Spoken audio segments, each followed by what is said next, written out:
I am Ferdinand Marcos, and I am the President of the Republic of the Philippines.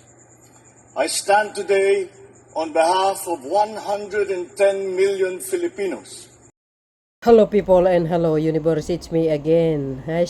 Nako, shoutout sa inyo mga beswa ha, sa mga Marcos leaders and supporters. Nako, mga beswa, maki-join daw kayo, sabi ni Pangulong Marcos Jr. Pakinggan nyo guys yung kanyang mensahe, no? Yung kanyang panawagan sa lahat, lalo na po guys yung magaling dyan na magluto.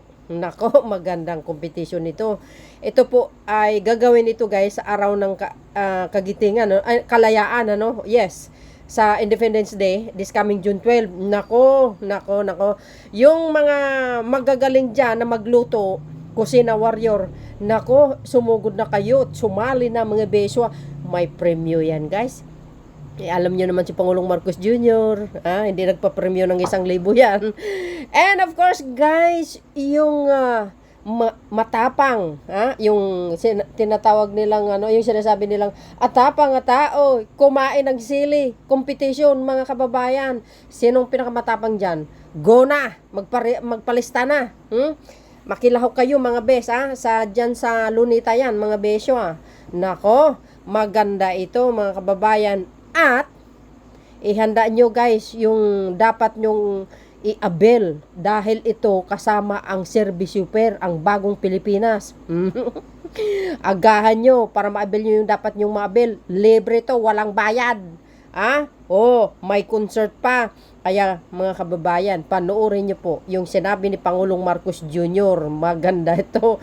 Ang excited ako dito guys, yung atapang tao kung kumain ng sili. Ito, karagdagan mga kababayan, panoorin nyo ito. See you again on my next upload video. Eto na mga beswa. For sure, may reward ito. Basahin ko muna ito guys, Ang sabi po dito guys, courtesy po ng ating mahal na Pangulo ito, Bongbong Marcos, President Bongbong Marcos. Sama-sama nating iwagayway ang ating watawat ay ipagdiwang ang pagiging Pilipino. Yes, I'm 100% Pilipino mga beswa, Makilahok sa mga programang aming inihanda para sa 126 na araw ng kalayaan. Ay wow, bisitahin ang bisitahin nyo yan guys, sa karagdagang impormasyon. Ayan, Kalayaan 2024, bagong Pilipinas. Pakinggan nyo guys yung sinasabi niya. May maganda dito mga beswa. Dapat very skilled ka dapat dito guys, kompleto yung exercise mo para for the win. Naks naman. Eto, Ngayong Hunyo ay ipinagdiriwang natin ang buwan ng kalayaan. Napakahalaga at makabuluhan itong selebrasyon na ito para sa ating mga Pilipino. At kung may araw na talagang lubos na pinaghahandaan natin at makikibahagi tayo, ito yung araw na yun. Sa nakaraang 126 na taon, hanggang ngayon, patuloy nating ipinaglalaban ang ating kalayaan. Kalayaan sa iba't ibang aspeto ng ating pagka-Pilipino. Higit dito, kalayaan sa ating teritoryo, soberanya. Kaya't walang pagod ang ating pagbabantay. Walang katapusan ang ating pakikipagpulong sa iba't ibang mga bansa upang matulungan din tayo maisulong ang ating kapakanan at karapatan. Patuloy din ang mga proyektong pangkultura para lalong mapatatag ang ating pagkakakilanlan bilang Pilipino. Itong buwan ng kalayaan, gisingin pa natin ang ating diwa sa pagka-Pilipino. Buhayin ang mga nasyonalismo sa ating dugo at iwagayway ang bandilang Pilipino. Dapat makilahok tayong lahat sa pagdiriwang na ito. Nung bata kami, yung celebration talaga, siyempre kasama namin ang ating ama sa formal celebration. Pero yung naalala ko talaga, yung mga ginagawa namin sa eskwela. At siyempre, nag-aaral kami tungkol sa Independence Day, tungkol sa Araw ng Kalayaan. At gumagawa kami ng mga programa, nagtutula kami para maipaalala sa amin at matutunan namin kung ano ba talaga ang naging kasaysayan ng Pilipinas. Unang-una ay dapat ipakita natin at iwagayway natin ang ating watawat para maalala din natin at lahat na makakita ang buhay ng Pilipino at ang kasaysayan ng Pilipino.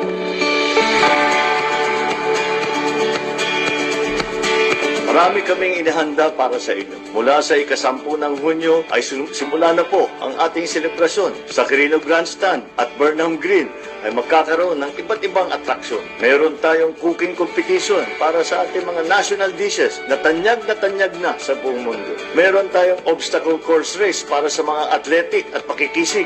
Mayroon tayong mga libreng concert gabi-gabi. May tiyangge ng local products. Meron ding labuyo eating contest o chili festival. May free movies tungkol sa ating mga bayani. Hindi rin mawawala ang mga serbisyong bayan na one-stop shop caravan na ginagawa natin sa bagong Pilipinas. At siyempre, sa 12 ng Hunyo, magkakaroon tayo ng Parada ng Kalayaan kung saan 22 na float na gawang Pinoy ang paparada. Makikilahok ang iba't ibang probinsya. At siyempre, dahil mainit at pantropiko ang panahon, magkakaroon ng concert na libre ang grupong Bini sa gabi ng June 12 pagkatapos ng parada. Kaya samahan nyo kami. Dalhin ang inyong pamilya, ang inyong mga kaibigan, at higit sa lahat, ang inyong pagka-Pilipino. At makilahok sa selebrasyon ng ating ika-126 na araw ng kalayaan. Mabuhay ang bagong Pilipinas. Mabuhay ang Republika ng Pilipinas. So yun guys, narinig nyo? Pagkakataon nyo na ito. O sinong matapang dyan? Kumain ng sili. Lumaban na kayo. May premyo ito mga kababayan. Oh, yung magaling mga magluluto dyan ha. Pakita nyo yung galing nyo sa kusina. Go, go, go. Yung bagong recipe nyo para manalo kayo. Ha? Oh, for sure guys ha. Oh, itong mga nakikita nyo yan. Nako, mga besa. Kusina warrior. Go, go, mga beswa. Maganda itong itong gagawin ni Pangulong Marcos Jr. Nako, talaga naman lahat na lang napapansin niya mga besa. Go, go, mga beswa na atapang atao. Maganda ito guys. Maganda to guys ha. O, competition ito. Nako, 19 bagong Pilipinas serbisyo. Nako, kumpleto ito guys ha. Mayroong serbisyo fair for sure. Alam, makisaya kayo, makiparada kayo mga kababayan. Go, go, yung mga mamalapit dyan ha. Yung mga interesado, punta na kayo ha. Pagkakataon niya ito, lalo na yung mga chef dyan ay pagkataon na natin to guys ha. See you again for sure ha. Mananalo kayo. See you again guys on my next upload video. Magandang programa itong beswa. Milyones ang premyo nito for sure ha. Hindi ako sure guys ha. 500,000, 1 million. Alam nyo naman yan si Pangulong Marcos Jr. See you again guys on my next upload video. Bye bye bye and babush. God bless Philippines.